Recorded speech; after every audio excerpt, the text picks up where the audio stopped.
In this video, I will be explaining how the Stolen Bankai impacted the Gotei 13. The final release form of a Soul Reaper Zanpakuto is called Bankai. To achieve Bankai, a Shinigami must be able to materialize their Zanpakuto spirits into the physical world and also make it submit to their will. It usually takes 10 years to attain Bankai, and the power of a Bankai is generally 5 to 10 times greater than that of a Shikai. There is no debate about it. Bankai is a Shinigami's ultimate technique, and because of this, in the Thousand Year Blood War arc, the Quincy's realized that if they were going to succeed in defeating the Gotei 13, then it was essential for them to get rid of their Bankai. In order to do that, they created a device called the Medallion. The Medallion not only allowed members of the Vandenreich to steal a Shinigami's Bankai,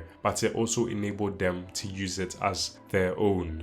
The first victim to get his Bankai stolen was Chojuro. In his final moments, he accidentally gave the Gotei 13 inaccurate information about the Medallion. They were led to believe that the Quincy's possessed the power to seal and neutralize a Soul Reaper's Bankai, and because of this incorrect data, the Gotei 13 would suffer great consequences. During the first invasion, some of the captains were convinced that they couldn't defeat the Quincy's without the power of their Bankai. Therefore, they made the choice to ignore all of Chojiro's warnings. These captains came up with a plan to willingly let the Quincy's seal their Bankai, and in the process, their vice captains would find a solution to break the seal. But unfortunately, as we all know, this plan was an epic fail. Not one but 4 captains lost possession of their Bankai to the Quincy's. Byakuya lost his Senbon Sakura Kakeyoshi to Aznot. Kumamura lost his Kukujo Tengen Myo to Bambietta. Toshiro lost his Daigen Hyorimaru to Kondu, and Suifon lost her Jakuho Raikobin to BG9. Immediately after this happens, Rangiku sends a message to every member of the Gotei 13, warning them not to use their Bankai or else it will be stolen, and soon after, it is revealed that Driscoll Bercy was in possession of Chojiro's Bankai, and he unleashes Koko Gonrei Ryukyu on Yamamoto, but Driscoll's possession of Chojiro's Bankai was short-lived because he got one-shotted. After this, Yamamoto decides to go after Yuha. However, it was later on revealed that he was actually up against Royd Lloyd, who was disguised as Yuha, and despite Rangiku's message, he instantly activates his Bankai, Zanka no Tachi. See, the old man was under the impression that the Quincy's couldn't steal his Bankai because before they could steal a Shinigami's Bankai, they needed to understand its power.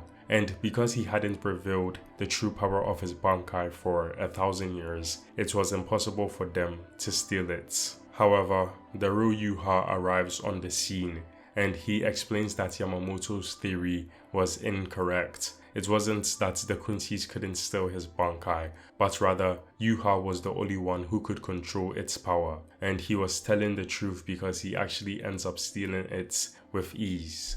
The damage caused by the Quincy's during the first invasion was very detrimental. Not only did the Gotei 13 lose their captain commander, but their strength was also drastically cut short, and the fact that 4 captains lost their Bankai did not make the situation any better.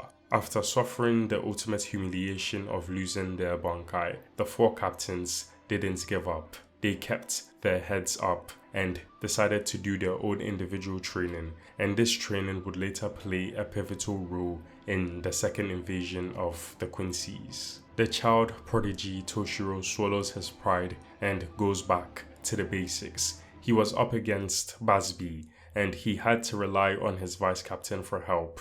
Rangiku uses Hinako to create multiple walls, and Toshiro uses Hyorimaru to cover up the walls with a thin layer of ice. By doing this, multiple walls of vacuum ice are created, and these walls were able to counter Basvi's flames. Because the amount of ice he can create is severely reduced in his Shikai form. He had to make up for this by training himself to fight with less ice. And in the case of Soifun, it is revealed that ever since her battle with Yoruichi, she had been training to perfect her Shunku, and after getting her Bankai stolen, Soifun completely goes off the grid. She had no choice but to master Shunku. And when the Quincy's invaded the Soul Society for the second time, Soifun arrives to the scene with a very unique appearance. All of her training seemed to pay off because her Shunko goes through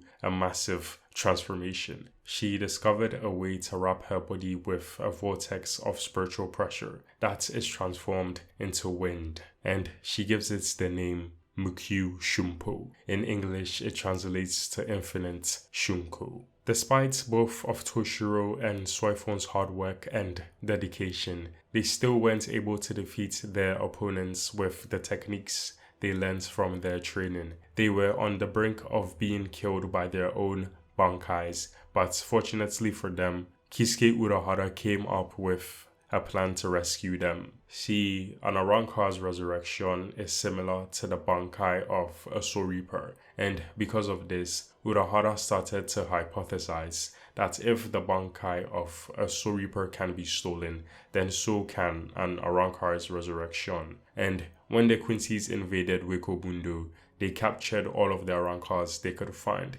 including even Hollybell. However, the strange thing was that not even one Arrancar had the resurrection stolen. Urahara started to question why this was the case. Based on research and evidence, he concluded that stealing an Arrancar's resurrection could potentially be harmful to the Quincy's. Kisuke goes on to explain that Quincy's are hostile towards Hollows because they have no antibodies that can help fight against them. This means that if a Quincy's body is invaded by hollow material, it will lead to the destruction of their souls. This theory was confirmed to be true because the Quincy's attempted to steal Ichigo's Bankai on 2 separate occasions, but they failed. And we all know that Ichigo literally has a hollow inside of him. To make the most out of this discovery, Kisuke creates pills called Shadow Infiltration Pills,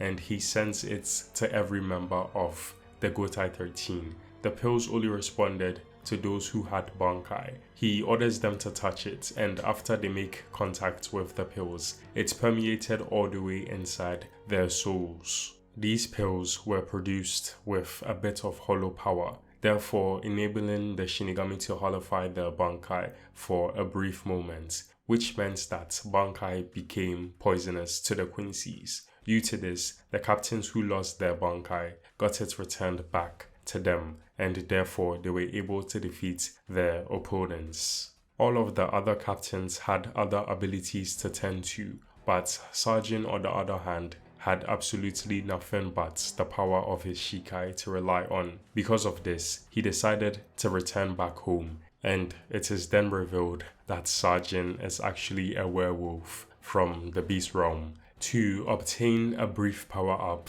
Sajin was required to undergo a ritual in which he literally had to tear out his heart with his own hands and offer it to the great elder of his clan, and only after he had done so would he be able to acquire his family's secret jutsu called Jinka no Jutsu.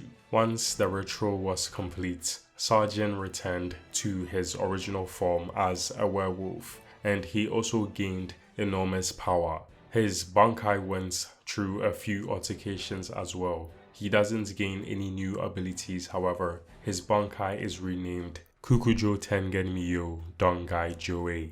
It also gets a new look. The samurai armor is removed, which meant that his spirit's power was exposed. Therefore, his entire body was unprotected. With his newly acquired power, he manages to defeat Bambietta. However, the Jinka no Jutsu was only a temporary power boost. After it wore off, he turned into a literal dog. After getting destroyed by his own Bankai, Byakuya literally had one foot in the grave, and in order to save his life, he was sent to the Soul Palace to undergo treatment. After his wounds were healed, he decides to participate in the Squad Zero training, and due to this, he was able to strengthen his bond with Zenbone Sakura, and he also enhances the power of his Shikai. This is cool and all, however, unlike his fellow captains who got their Bankai stolen, Byakuya doesn't really do anything for the entirety of the final arc. He doesn't even attempt to defeat the person who stole his Bankai. He leaves it up to Rukia to fight his battle for him. I don't really mind this because Rukia finally gets a chance at the limelight. However, I just found it strange how Byakuya supposedly got trained by the Zero Division but didn't gain any new abilities to show for it. In my opinion, Kubo should have just killed him off. Bankai is a Shinigami's trump card. Some captains, such as Toshiro and Komamura, often rely way too much on it, and because of this, it was really interesting to see the perspective of what they would do after it was taken away from them. In a way, losing their Bankai was a blessing and a curse. They had to adapt to the situation by learning new techniques. Soifon had to master Shunko. Toshiro had to go back to the basics and learn how to fight with less eyes. Komamura had to sacrifice his body, and Byakuya's Shikai, well, just became stronger, I guess. Thank you for watching the video, and please don't forget to like and subscribe. Also hit the notification bell. Let me know down in the comment section whether you guys loved the concept of the Soripers losing their Bankai or not.